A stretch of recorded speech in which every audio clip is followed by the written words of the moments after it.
Hello mga kacham! Gisa-gisa tayo ngayon ng kamatis. Magluto tayo ngayon ng ginisang gulay. Ginisa na naman ang ating lutuin ngayon mga kacham. Ginisa ko lang ang kamatis, bawang at sibuyas. Pagkatapos, tinimplahan ko na rin ito mga kacham.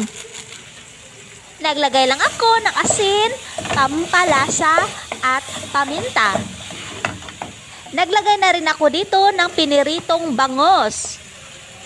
Hinimay-himay na bangos mga kacham. Hinimay-himay ko ito mga kacham para mas masarap ang ating ginisang gulay. Naglagay na rin ako dito ng oyster sauce.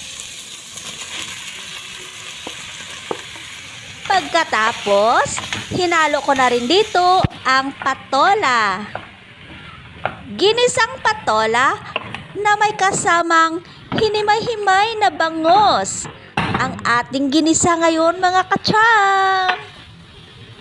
Napakasimpleng gulay ang ating niluto ngayon mga kacham. Simple, pero masarap at masustansya. Araw-araw na lang tayo nagsasabaw mga kacham, kaya naisipan ko nagisahin ang patola at haluan ng hinimay-himay na bangos. Masarap pala mga kacham! Mapasabaw at mapaginisa, masarap pala ang gulay na patola mga kacham. Bukod sa masarap, masustansyang gulay! Thank you for watching!